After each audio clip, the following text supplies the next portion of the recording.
Welcome everyone, and thank you for joining us for the webinar, Stop Implementation Planning, a Monthly at a Glance. My name is Cristina Damiani, and I'm a member of the also STAAR Project team. Before starting the content part of the webinar, I want to go over some general housekeeping items. Today's webinar is being recorded, and a link of the recording will be sent to participants shortly after the webinar, along with a copy of the presentation and a short feedback survey. Your feedback is important to us. It helps shape content and improve the accessibility of future webinars.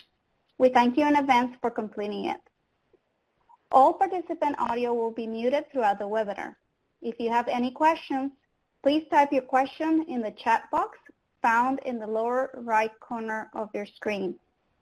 Questions will be addressed in the order they are received throughout the webinar. We will also have a final Q&A session toward the end of the presentation if time permits. We have a Spanish closed captioning services available, which you will see in the lower left part of your screen. For those using Spanish closed captioning, you're able to modify the font size and background color in the closed caption control bar. In partnership with the Office on Violence Against Women, also STAAR Project is the comprehensive technical assistance provider for the Stop Formal Grant Program and the host of today's webinar. This webinar will provide information about ALSO's newest product, the Stop Implementation Planning, a Monthly at a Glance guide, and how administrators can use this document as a resource in implementation planning and in concert with other STAAR tools and resources designed for STOP administrators. Presenting on this topic today are also consultant Robin H. Thompson, who authored the project and will be describing today, and Mary Seisman, who is the Director of Policy and Justice Initiatives and a member of the STAAR Project at ALSO. And with this introduction, I'll like to pass the webinar to our presenters, Robin and Mary. Thank you very much, Christina, and it's great to be with you all today. Mary, do you want to say hi? Hello, everyone. We're here today to walk you through the at-a-glance guide, and one of the reasons that also came up with this idea, and we've got this for you, is really to help you frame up the STOP planning process in a very, very solid and good way, kind of giving you the 30,000 feet look at the STOP process so that you can kind of path out your process as you're doing it. As an introduction, I just sort of wanted to walk through kind of the who, what, and why and when of this actual guide for you. And just to let you know, a while back I was a STOP administrator here in Florida. In fact, when the Violence Against Women Act first passed, and I have to say that something like this would have been of great assistance. I hope it will be for you too, because it will help you understand, especially if you're a new administrator, what is happening and when it can happen and should happen so you can have a timely process with STOP. It will help you to share this with new and old STOP implementation plan members, members of your team. Some states call it the VAWA STOP team, but it'll be a great way for those of your team members to get a sense of what's happening and how to move forward and what's going to be expected of them. It can also help you explain to other stakeholders, what is the STOP grant program? How is it different from VOCA and RPE and other kinds of federal grant programs and state programs that you have? It will also help you figure out and calendar out from the very beginning how many STOP plan, implementation plan meetings you wish to have, how you can structure your process and go forward. And then this isn't in the actual guide, but I thought of this as I was preparing for this. It will also help you explain to your boss, you know, sometimes whoever that might be in your process, what exactly is going on and why you need the time or resources or support that you need to make sure that the STOP process is a full one. It's also a good thing just on the side to know that with anything, you really have to expect the unexpected, no matter what part of life you're in, but certainly with the STOP grant process. So knowing that you're always going to hit probably little bumps in the road or things that you didn't expect would take as long as they would, take twice as long, this will help you stay on track. So, so anyway, so that's kind of the at-a-glance guide. Mary, would you like to add anything? Oh, no, I don't think so, Robin. That's great. Thanks. Oh, okay, great. So I should probably advance the slide, though, huh? Okay, so that's what I just sort of went over, is to give you the overview and overall help you with this process. A couple of the caveats to remember is that in crafting this document for you, it was a bit of a challenge because we know each of you, regardless of your jurisdiction, have things that are specific that might vary from state to territory. So we know that you're going to have unique things to look at, and I'd really suggest that you run it by your agency leadership team. If you have a lawyer who regularly, advises you, just so that they can check it out and they can say, hey, yeah, this is what they said you should do then, but no, you should probably do this earlier or later, or we don't even have that in our state. Know that this is only a one-year process outlined for you. We know that many of you are kind of in between years. You might have prior years funding that you're still working on, or a couple years prior years funding. So know that this is only going to be looking at 1 year in isolation. So watch and pay attention to those overlap issues. We don't include the stuff you have to send to Muskie, the various progress reports and financial reports. And know, of course, too, that this is going to really depend on how everything goes with OVW, what timeframes they propose and they are using in any particular year. So, so we've got a few caveats on that. I'd like to turn it over to Mary now to comment to see if there's anything else available and to go to our next slide and talk about how this kind of complements some of the other tools that are available to you. Right. Thanks, Robin. So this guide is intended to be used in conjunction with all of the other resources and tools that have been made available to STOP administrators already. You can see them listed here. All of them are available through the ALSO website, and we'll show that to you at the very end. If you go to our website and you look at programs and training and consultation under the STAAR Project, there are a number of different categories. Most of these products fall underneath the section for new STOP administrators, but of course they're appropriate for all STOP administrators. I'm just going to give you just a tiny bit of an overview of each of these, and then we'll be highlighting and referencing these resources as we go through the slides and talk about the various components of the at-a-glance guide. The first is the STOP FAQs, which is a document that was produced and has been updated regularly by OVW. It includes many, many answers to questions that commonly come up, and they're organized by type of topic or category. The next is the OVW checklist, which is included in the STOP solicitation that you respond to, but this is a freestanding document as well, available on the OVW website and also through the STAAR Project website. The next is the implementation plan template packet, and this is a set of 3 items to help you with the creation of a plan. It includes a fillable template, a workbook with spreadsheets for documenting your planning process, and then a guide to help you with both of those. The implementation plan tool you are all probably familiar with if you have created an implementation plan yourself. It tracks the checklist. It provides annotations with resources, guidance, suggestions, and examples for each element of the plan. And then the handbook actually helps administrators with work after a STOP award is granted to a state. So that takes you through the grant administration process in the context of STOP awards upon receipt of an award, all the way through closeout and everywhere in between.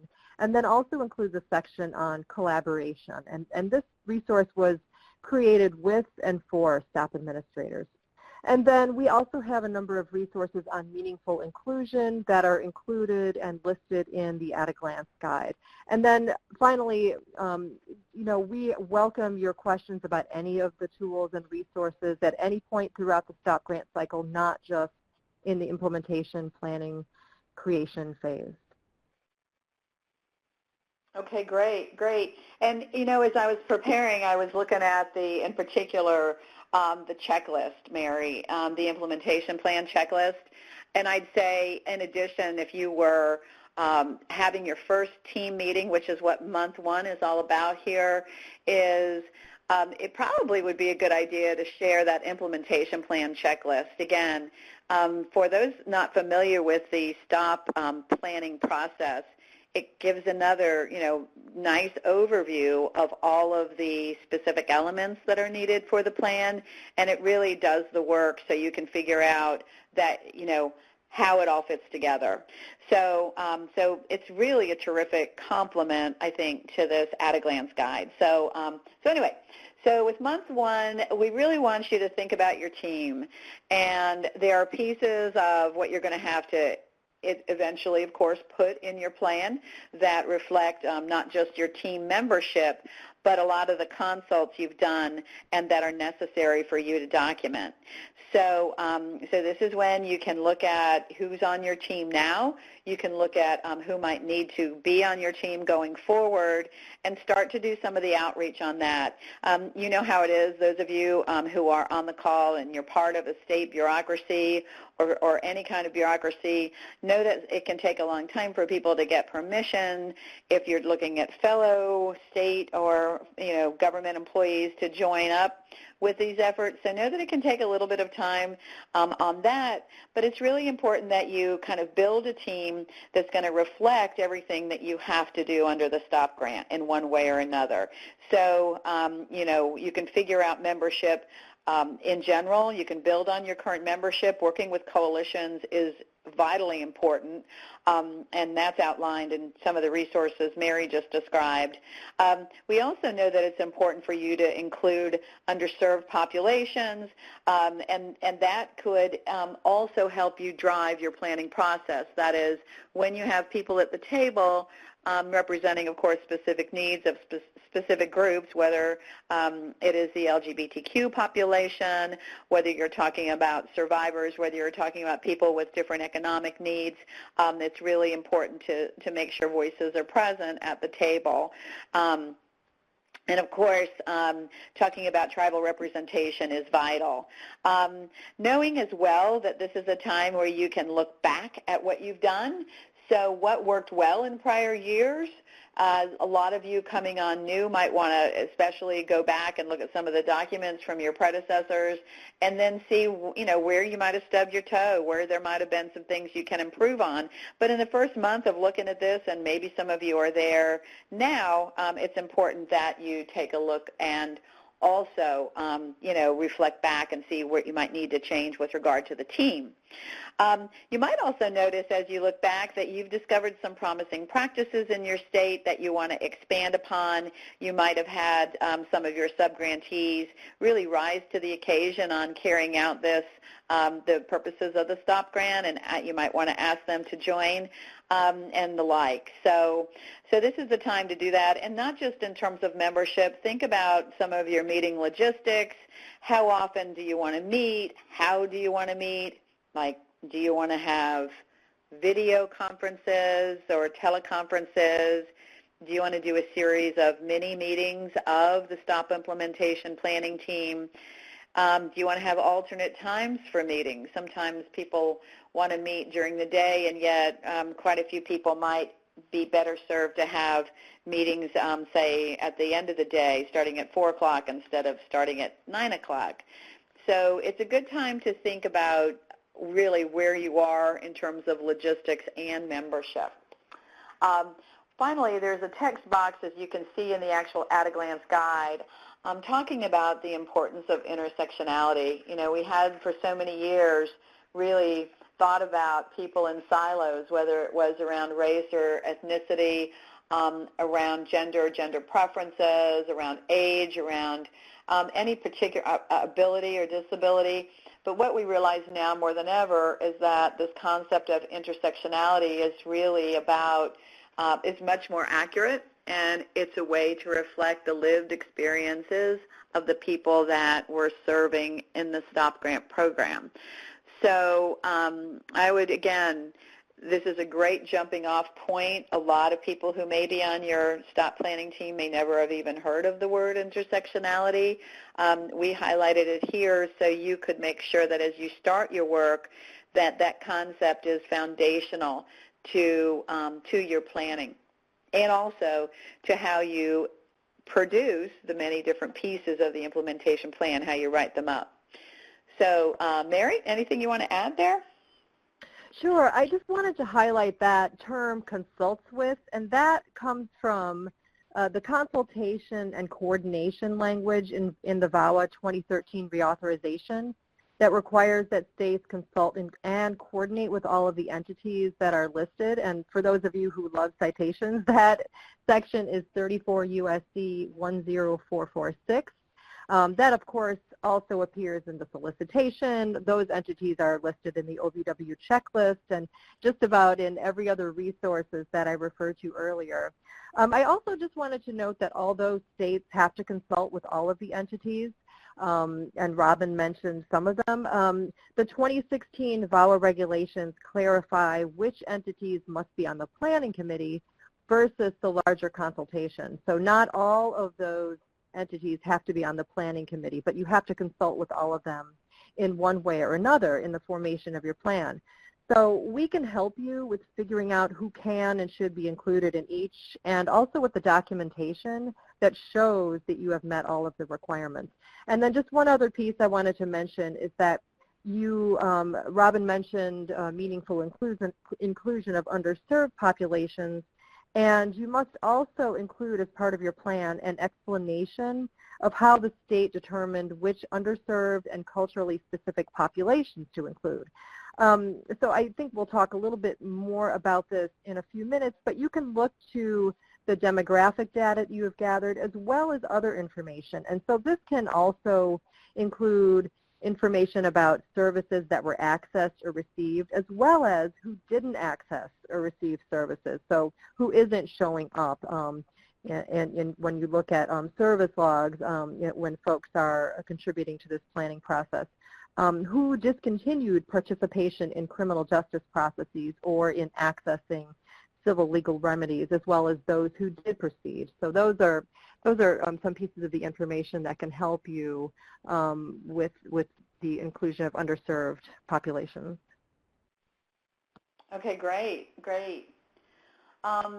Okay, so when we think of these months going back and forth, and again, when I remember when we sat down to work on this, it was clear that sometimes you're going to have some activities month-to-month overlap. So I meant to say this at the beginning, but know that the suggestion about which month you do what in is really just that. It's a guide for you because, for example, I could see what month 2 is about, which is really about building a case for your priorities.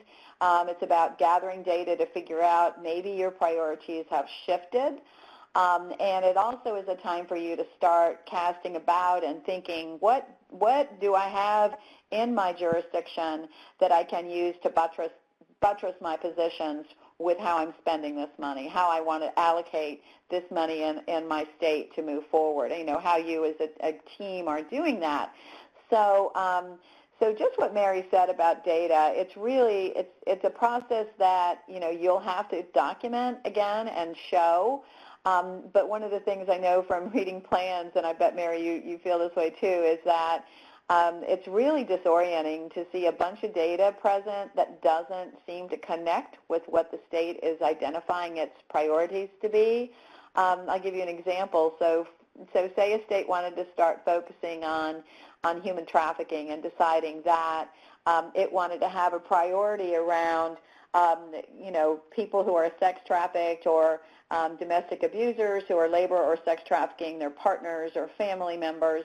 And yet there wasn't any data in there. There wasn't any uniform crime report data. There wasn't any even anecdotal data about trafficking. So know that if this an issue like that, maybe you've had a law passed, maybe you've had a statewide council be formed, that you want to all of a sudden think about human trafficking, this is a time where you could be casting about, again, to build a case on why this will be a priority for you to start to think about. And so you'll have to do the basics. You'll have to look at census data for important demographic information that the STOP grant requires. But you can also look to some of your team members. What kind of data have they been collecting in their life? So a coalition might have done a survey of their sexual assault coalition, might have already started work in this area. I know Pennsylvania has been doing this for a while, for example. So it might be, go to that coalition and say, what have you done to help, again, show the prevalence and incidence of human trafficking in our jurisdiction. There are some mandated areas you have to collect data on, for example, domestic violence homicides. We also have the 20% issue with sexual assault allocation. So, you know at the outset you're going to be looking at what are some of the challenges around these areas and making sure you can collect that data. Bringing that up to your team at the very beginning is really important. And it's also important to kind of understand that, you really have to go past what I would say is the usual census data. You might also be able to get some information for building a case or thinking about specific priorities or continuing on the course. Maybe, you had a set of priorities from prior years or the prior year that are, guess what, we haven't solved the problem yet. So you're going to continue those priorities. So look to, in month 2, being able to, figure out where you can show that this is happening in your state. And then, of course, it'll help feed into the metrics of how you prove that you've accomplished anything. One of the things that you might want to think about as well is reaching out to some of the state and kind of other partners at your level in state government that are also producing plans. I've recently been working with county health departments and have been amazed to see within the health sector how broad-based the data collection is in terms of public health. So take a look at some of your partners at the state and territory governmental level and see if they also have some data. And again, maybe they're not appropriate to be on your STOP team, but they can really help you build the case. Mary, anything you want to talk about here? I just wanted to highlight your point about using monitoring results, and then just as, because it's something to think about during this current implementation period, to think about crafting, monitoring processes and areas to explore with your current set of subgrantees and the future ones as well that will assist you in gathering information for the next plan. So thinking ahead, as Robin said. And this relates to something I said earlier. So thinking about information about who's seeking services compared with information that you have about who is in the state. So connecting the demographic data with what's actually happening in terms of services and advocacy for survivors and accessing legal system components, including reports to the police department and following through with criminal justice and civil legal cases. So who's participating, who's not, who's dropping out of the process, and if you can connect that information with what you're also finding out from your subgrantees through site visits, through phone conversations, and getting their input about what they think is happening, it's going to help you when you go to create your plan next time. And Mary, when you say that too, it makes me think about the importance of data that is qualitative data as well. And I think in monitoring visits, you can get that. Like we don't have a double-blind study or whatever to show something is happening. But if you start hearing from 5 different subgrantees that the opioid crisis is now intersecting with the incidences of domestic violence, and I don't know if this is happening, but say that it is, that there's higher rates of fatalities in an area or deaths related to that, how does that intersect with what families are going through and need? It just might be something to think about. We're not talking quantitative data only, that you can be really talking about substantively what's being seen right now and have a quick response to it. Absolutely. Yeah. Okay, month 3, this is where you might want to think about doing a formal work plan. And again, thinking about what are your responsibilities as staff. Are your team members ready to kind of roll up their sleeves and get to work on some of these issues? We always want to see, where your resources are, kind of where are your strengths in terms of your membership, and again, looking at the STOP documentation requirements and that implementation plan checklist. It's a 5-page document, is just such a wonderful tool to kind of have as a vision of this is where I need to go, and at this point this is what I can be looking at in the creation of the work plan. You can actually just pick out particular steps, documents, and things that you're going to need to actually include in your plan. Keep in mind too that the reviewer is OVW, and you really have to make sure that this plan is reflective of what OVW is asking you for.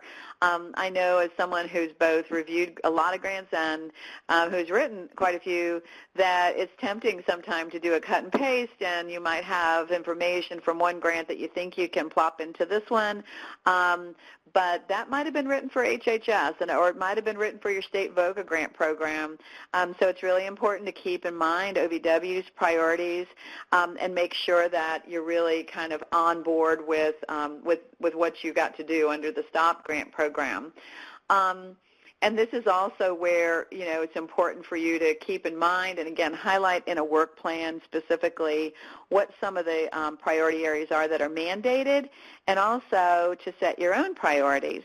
So this might be a time, if you have another implementation plan or STOP team, implementation team meeting, to invite underserved, unserved groups or representatives, or culturally specific groups to provide testimony and information to your team.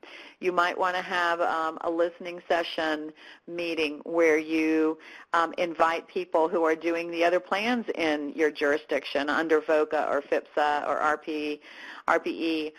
Have those folks come to talk about their plans and what they're doing, and get the wheels turning for you about how they intersect with what STOP is requiring. We have fabulous resources which Mary detailed, and for those of you who are new, know that there are worksheets and templates that you're not creating anything from scratch. You have great information already available that you can sort of help speed through this month as well. Okay, Mary. Yep. Yeah, so on that note, just about Robin's point about the STOP documentation requirements, these are all detailed. I mean, of course, they're in the solicitation, but one place to find them all in one place is in the VAWA regulations that are referenced at the outset of the webinar, and those are located, again, here's a site for you, section 90.12 of the regulations. The STOP implementation plan template packet that I mentioned earlier includes a set of spreadsheets that can help you to organize your information about the planning process and the entities with which you'll be consulting and coordinating. It can be very complicated to keep track of who you've invited, who has responded, who's participated, who you've sent the plan to, who you've received comments back from, and so forth. And so these spreadsheets are intended to help you make that documentation process easier, to make sure that you can see who you've received input from and who you haven't. You can also use this as backup documentation in the event that OVW asks you to produce it as evidence of compliance with these requirements. So you have it all in one place. Of course, it's not required that you use it, but it can be helpful and handy to have that at your fingertips. Great, great. And we've just finished the first quarter of the Stop Planning at a Glance year, and I wanted to just remind you all, we haven't had any questions in the chat box, and it makes me always anxious when when we're doing these, because I can't see people's faces and we don't know what you're thinking, but would like to invite you again, if you have any questions or even if you have comments, go ahead and enter them here. Know that we want to make sure this is on the mark for you. So if there's something that we've missed or that you have a question about, know we want to hear from you in that chat box, and we'll try to answer your questions as we go. Okay, so now you're at about month 4. You've sort of cast about already. You've got a good team in place. You're looking at kind of the information that you're going to do and move forward with. You've probably looked at last year's plan and thought, what can I keep? What can I discard and get fresh and refresh? So we really at this point want that process to start in terms of being more substantive. So you might have sections of your plan that you've gotten done. For example, you won't be able to write a description of the whole planning process because you're still in the middle of it, but you might be able to start talking a little bit about things like your needs and your context. What is going on in your state? Have you seen an explosion around certain crimes? Have you had new laws passed? Have you had, big other steps taken in your jurisdictions? Have you gotten funding that you're going to need to leverage in this area or others? In other words, you can start working on the sections of your plan that deal with your needs and context. You probably already have things moving ahead with where you see your priorities, whether you're staying the course or adding new things onto that. It's a good thing to start pulling information together from some of the testimony that you may have gotten, either if you've done in-person meetings, webinars. Some jurisdictions send out surveys. They may be earlier in the process. Maybe at month 2 you thought, we want to collect our own data, so we're going to do a survey and just find out where public opinion is on a certain issue, or where the opinion of our grantees is. This is where you can be, seeing how all of that fits into how, a plan with certain chunks of this plan being done. This is a good time to share the plan with other people, with stakeholders who may or may not be on your team, with reaching out into some of the, again, unserved and underserved communities, and doing that in any of a number of regular and creative ways, clearly going to conferences of these groups that are meeting, maybe again linking with some of your current grantees and asking them what's been going on with certain populations, what's going on in terms of language needs, interpretation needs, particular needs, say in the immigrant population, and then make sure you update or even create new priorities. Again, working on that in the 4th and 5th month.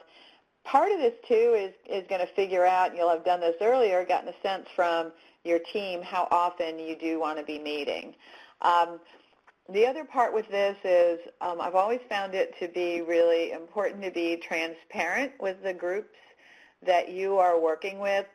So keeping people informed, maybe you want to have a link on your agency website that just gives certain key dates and times in the stop planning process. Maybe you can think about doing outreach to groups that don't usually know about or maybe not have applied for this money, to let them know that the STOP grant process exists and that they're welcome to be a part of it. In other words, this is a time to kind of continue that we put maximize underserved outreach and identification, making sure, of course, that you're documenting that in the ways that Mary outlined.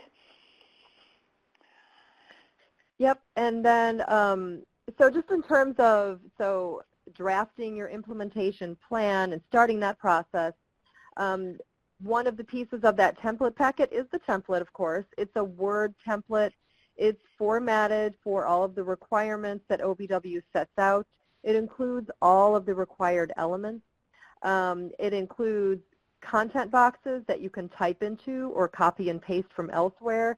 And again, you're not required to use it, but it can help you to organize information about who's involved, all of the different data pieces. You can use that actually as a way of capturing or holding information that you've written, and then you can always transfer that into another document later. So that is actually a tool that can be helpful in the writing process as well.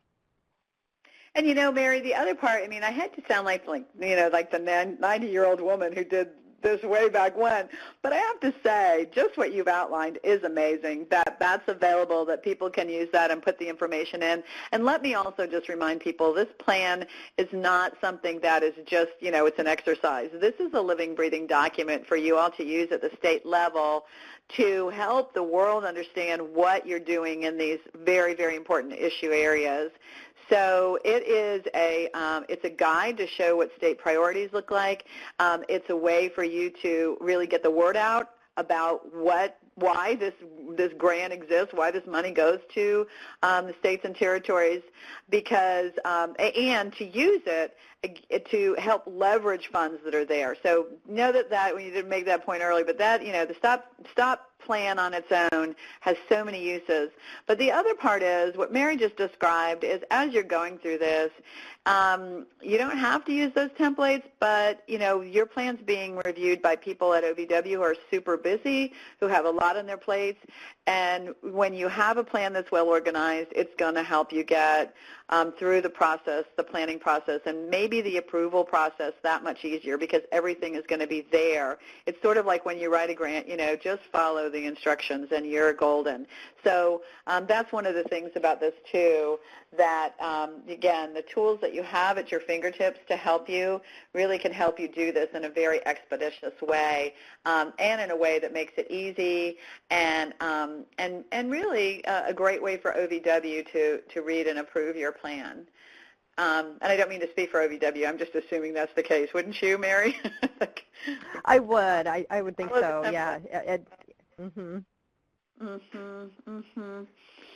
Yeah, okay. So we're a halfway point about month 6. So this is where you should be thinking about some of the, continuing the process. I like to think of it as feedback loops are happening here.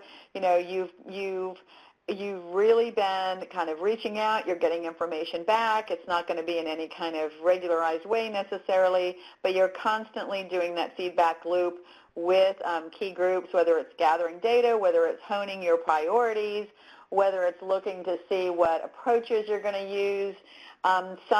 Some jurisdictions I've seen have kind of even separated some of their implementation plan meetings at this point to be talking about not just the substantive priorities that they're going to be doing, but what their grant-making process is going to be looking like. Hey, are we going to do a multi-year funding process? Are we going to sole source this particular priority? What makes more sense knowing what's going on in our jurisdiction? So it's doing that documentation of both your grant-making process, which is something that you're going to have to talk about in your plan, in your grant-making strategies. And it's also how are you gaining more and more information so this is a competent process within your jurisdiction that really reflects your reality. Again, this idea of transparency, maybe you need, and maybe we should put it in, think about in month 2 or 3, think about the times when you are going to have a plan available for anybody to go up and read. If you want to have a link on your website or you want to share it in some sort of format to keep key people that are contributing to your effort. But again, resubmitting and documenting what comments are that you get back on those plans is very important. And note, too, you should document how you make the plan available for comment, even if you don't get comments back. So if you made a point that you sent this say in Florida, we have an intergovernmental council on Indian affairs, and so knowing that you would have sent that to have tribal feedback, maybe that's something that you do and you only hear back from, half of the tribal representatives, or maybe you hear back from everybody, or maybe there's a group response to particular elements of the plan. Regardless of who you reach out to, document that. I should say document everybody, and then document whether or not you've gotten any responses back, as well as the documented responses that you've received. And then doing this with webinars and meetings, calls, emailing out information. There's all kinds of ways to keep gathering the information that can build and buttress your plan. Mm-hmm. And then just to your point, Robin, about documenting all of those processes, that is super important. And then let's say, Robin used the example of, let's say you reached out to some entities and maybe some of them responded and some didn't. And so it's important to not only have that documented and in your backup documentation using the spreadsheets that we created, or some other way of documenting and keeping that information available and at your fingertips should there be questions about it, but also include some of that information in your plan. And so let's say you have, you reached out to 4 different culturally specific groups and only 3 of them responded. You can also include in your plan information about the fact that you did outreach to other groups as well, and that you did use due diligence to try to solicit their comments and their participation in the process. So that's going to help. That's probably going to reduce the number of questions or requests for clarification. Again, I can't speak for OVW, but I'm just guessing that that might cut down on the number of questions that would have to be asked about whether or not you met that requirement about participation of all the required entities. And then other documentation requirements. So just you also have to document the category that each participant represents in your plan. Law enforcement, for example, state coalition, population-specific organization, whether they were informed about meetings, whether they attended meetings, whether they were given drafts of the implementation plan to review, whether they submitted comments, and then whether they received a copy of the final plan and the summary of major concerns. And then it's a lot of documentation, and the more, I think, information you can include in the plan itself that's going to answer any questions that an OVW staff person might have as they read through the plan, I think the better. As Robin said, it helps to put yourself in their shoes as they're reading the plan. And then finally, of course, descriptions of efforts to reach tribes is super important and can be pretty complex for those states that have, 5 or 10 or 20 or, gosh, many more tribes located within the state. Great, great. And the other thing I was just thinking about too with this process is how it's important for you to document some of your challenges. And that cuts 2 ways. One is recognizing where those challenges lie. And very often over the years we've heard people that have had trouble in being more inclusive. How do you start to reach out and get input and feedback?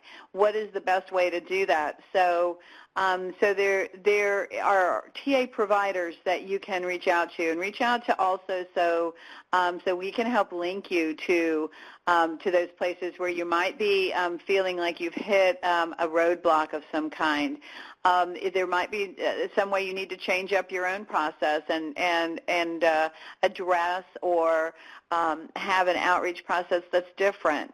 For example, you might have, I know that in our state, again, just to talk about Florida, we know that radio is really, really important for a lot of immigrant communities, a lot of the Haitian American communities down in South Florida and other places. Radio is really a key place to go. So we put stop advertisements and information about public meetings and calls, et cetera, out on radio programs. So what do you have to do so that you're doing outreach that's really accommodating the needs of the populations that you want to be inclusive of in the STOP grant program?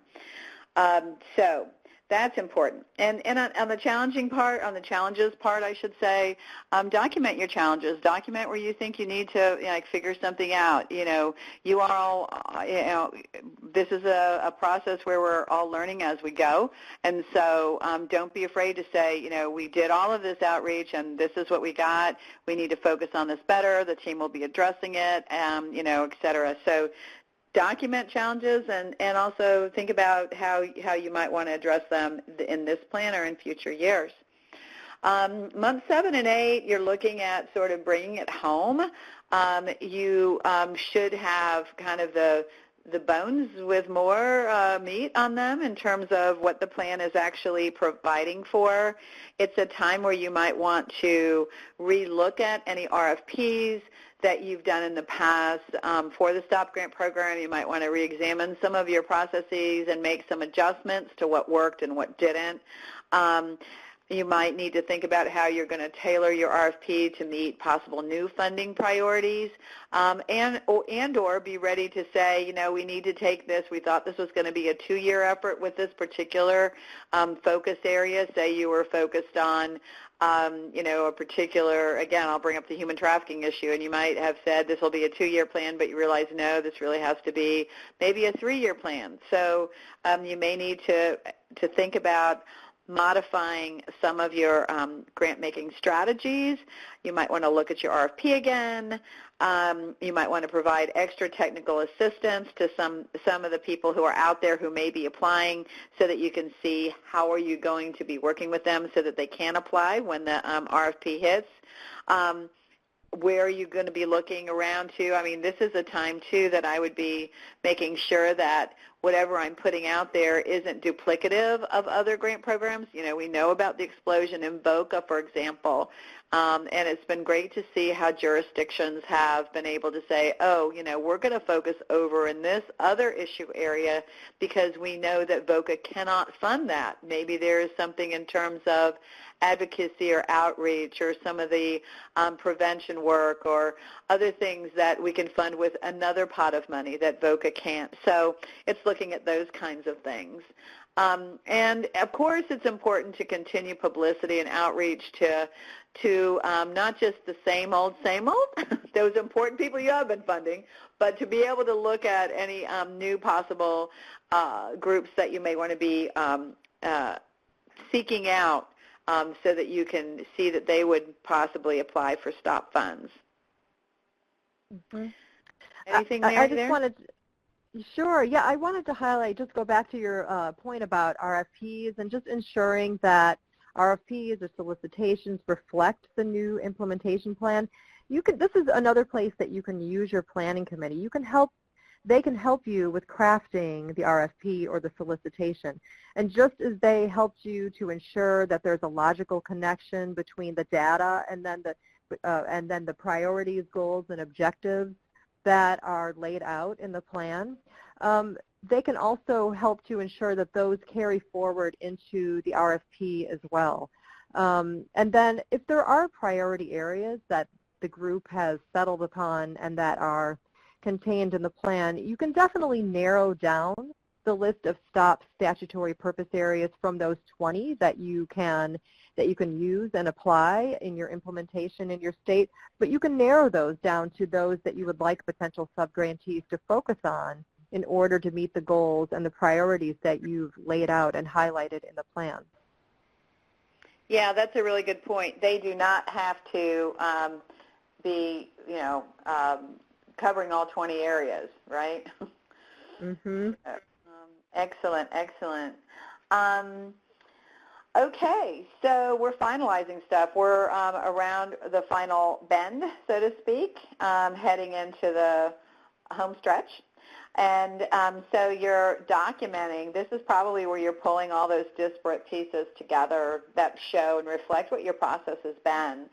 So, so you might be, still informing the public about what's going on, but you're definitely pulling all those threads together of all those times that you have sought input from other groups and you've gotten comments back on draft reviewers. You're incorporating comments or not. you don't have to incorporate what everybody says, obviously, but if you get comments back, say from the Domestic Violence Coalition, and you decide not to accept them, you might want to be able to explain what was going on. Or you might be able to say, hey, and in our process of hearing from the coalitions, we incorporated their comments in the following places. So know that you're going to have to talk a lot about the identification and your outreach to underserved and unserved populations so that is properly documented. You'll be looking at some of the DV homicide, some of the mandatory things that you have to talk about in terms of reductions, goals, and strategies around that. So those are all things, again, you're coming into the home stretch on that. And it's also a good time, and that might be the time where, you allocate enough time on your calendar that's left so that you have a reasonable turnaround period, because this is probably going to be when the document is at its lengthiest, if not all the way completed. And you really want to make sure that you've given the people doing the review, these key stakeholders and your team, adequate time to review the plan and give you meaningful feedback. Anything you want to add to that, Mary? No, only that we really encourage you to just keep this planning process continuous and to, understand that, Robin hasn't moved on to months 11 and 12 yet, but once that plan is submitted, that really the planning period should continue, and to keep it fluid, and we encourage you to set regular meetings and conference calls and ask for input on specific issues, and then encourage the planners that you work with who are likely located within the entities that you're required to talk to as part of the planning process anyway. Encourage them to let you know about current issues, about emerging issues that they see coming down the road, and then keep them in mind to help you learn about promising practices, to help you understand what is working and what's not working within those funded programs. Exactly, and in part too, Mary, that's like from the very beginning when you were starting out. You're mapping this out. Hopefully, you've had your first meeting or two of the VAWA STOP planning team, and you've said, okay, we're going to have meetings in these following places, in these following ways. Teleconference or webinars, and again, I think having the STOP process be a fluid process. And one of the things that, because we did this just as a one-year at a glance, one of the things that you want to be saying probably halfway through this is that you want to be reflecting on what was going on in the prior year. Do you need to have a meeting agenda that discusses, okay, what are we doing to adjust, amend, or create a new plan now, and what's been going on the prior year simultaneously, so we can you're going to have some overlap. I don't know if I said that clearly, but the idea is that giving everybody an opportunity to weigh in on what's been happening, providing feedback, like you said, those are such excellent points, and to make sure you stay on top of things, because hopefully your team members are on the ground, their ears are to the ground on these areas, and they're constantly giving you, again, more of that feedback loop of how you make your plan meaningful and relevant, not just to, bring down federal money, but to really make it, again, a living, breathing document. Mm-hmm. So, okay, we put few on the slide because we're done. We have finished the plan, following through and submitting the application, doing all those things. Kind of at the end, we grouped together having like months 11 and 12 be this sort of amorphous blob of time, because you never know where you're going to need more time to get feedback from people that are super important and you didn't hear back, but they need more time. How you can, it kind of builds in some flexibility to know that this is the last 60 days or so. So, going through all that, and then submitting the plan, and really importantly, sending it back out to the people who had something to do with it, and or posting it up on your website, or having a way for people to contact you if they have any questions about how certain issues got resolved. But again, accenting the idea that, this is public money and the transparency around it is super important. And how can you thank everybody and thank them too by sharing with them the final work product, and then having a time, after you've had a chance to sort of recover, pulling your team together, as Mary suggested, and having a reflection process on what worked and what didn't, and maybe just doing some cleanup before you lose, you lose the memory of what you just did and how you might want to improve in the future. So that's really it. It's 12 months at a glance.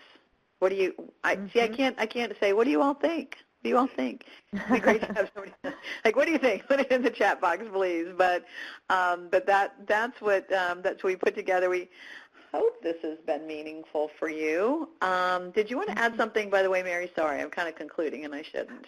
Oh, no, that's okay. I just wanted to just say once again that, we encourage you to seek technical assistance from the Also STAAR Project during this time.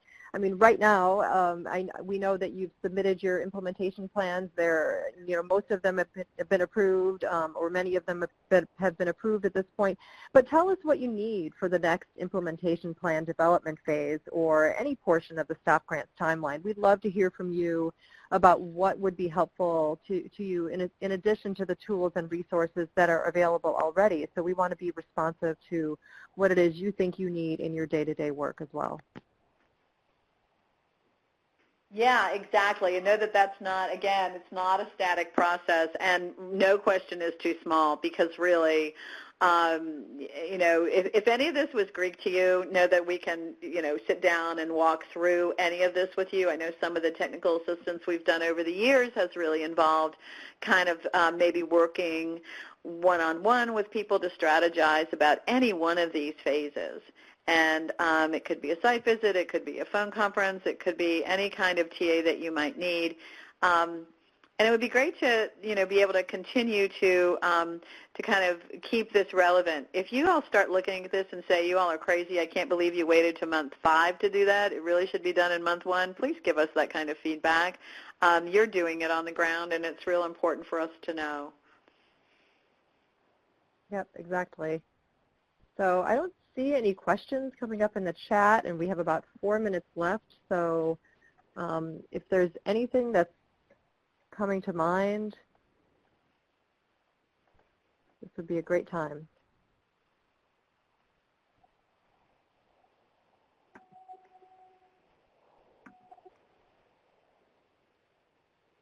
Okay. Okay. It sounds like there are no questions. So that's great. Thanks everyone for your attention, and there's our contact information. Yep, there's the website and our main email box, and so we any requests that you want to make to the project in general, send it to that address, and then you can also give us a call.